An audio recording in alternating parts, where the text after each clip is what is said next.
आणि यानंतरची बातमी पश्चिम बंगालमधल्या राजकीय अपडेटची।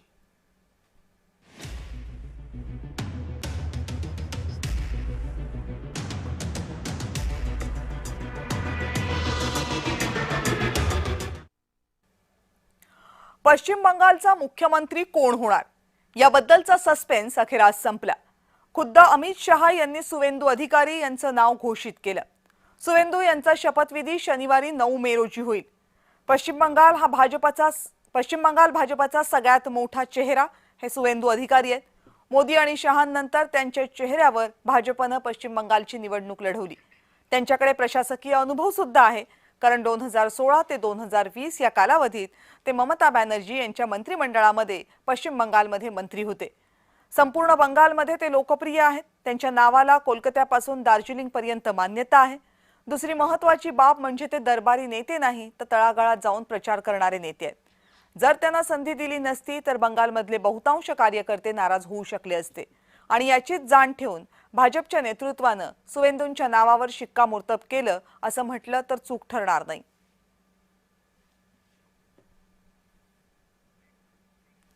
सुवेंदू अधिकारी यांची नियुक्ती करताना अमित शहा यांनी काय म्हटलं बघूयात।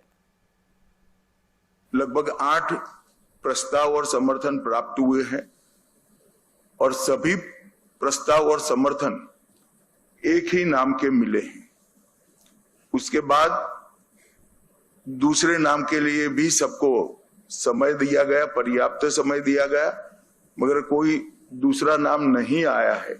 इसलिए केंद्रीय पर्यवेक्षक के रूप में मैं श्री शुभेंदु अधिकारी जी को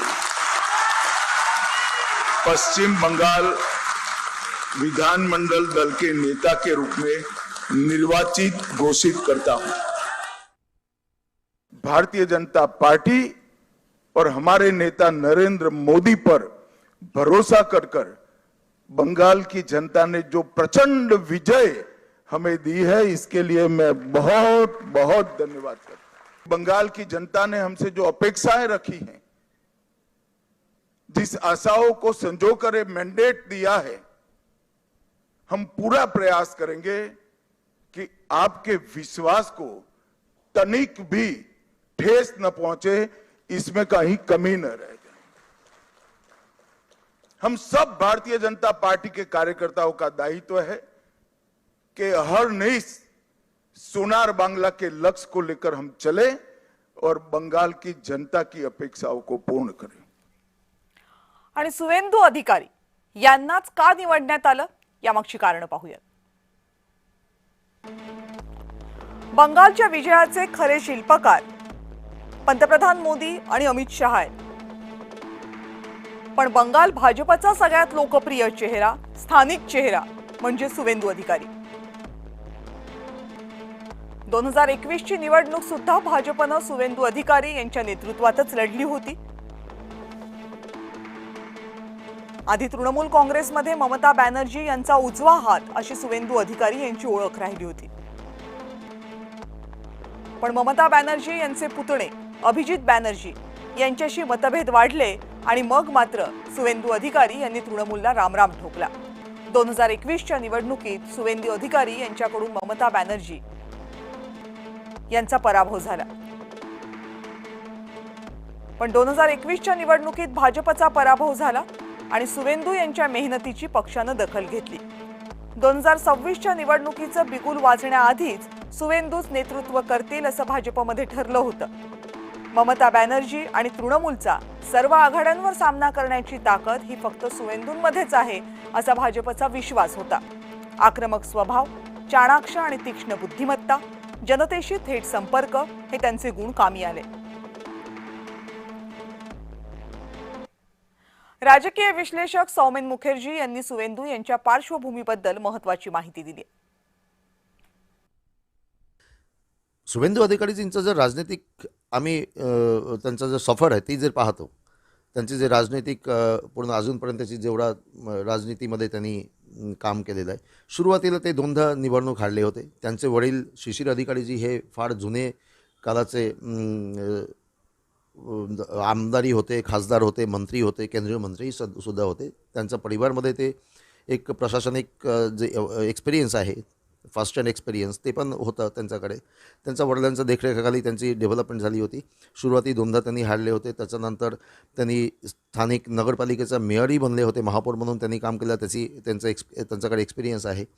दुसरी बाजू त्यांनी विधानसभेचं निवडणुकीत 3 ते 4 वेळेला जिंकले होते. त्याचाही अनुभव त्यांच्याकडे आहे. तिसरी बाजू त्यांनी लोकसभेचा खासदार म्हणून त्यांनी काम केलेलं, ती पण अभिज्ञता त्यांच्या बाजूने जाता दिसते.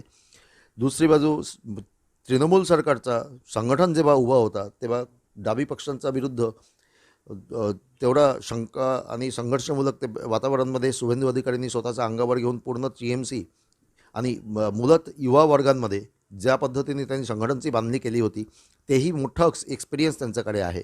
नंदीग्रामसारखा एवढा मोठा जे लढाई होती, म्हणजे सामाजिक लढाई, न्यायाची लढाई होती, त्या न्यायाची लढाईमध्ये त्यांनी स्वतःची पुढाकार घेऊन एकदम मोठा नेतृत्व त्यांनी स्वतःचं स्थापन केला होता. त्यांचं नाव खूप मोठं झालं होतं नंदीग्रामचा ते संघर्ष माध्यमातून, ज्यांच्यामधून ममता बॅनर्जीची मुख्यमंत्रीपदाची जे उत्तरण आहे ते सुगम केली होती.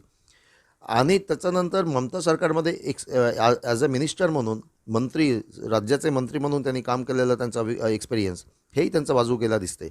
भाजपकडे नेत्यांचा क्वालिटी, स्थानिक नेत्यांचा त्यांचं जे एक्सपिरियन्स किंवा त्यांचं कॅपॅसिटीचा बद्दल मला काही बोलायचं नाही. सगळे आहे त्यांच्याकडे. उत्कृष्ट नेते पण आहे. दिलीप घोषसारखा समर्पित नेते आहे. सुकांत मजुमदारसारखा नेते आहे.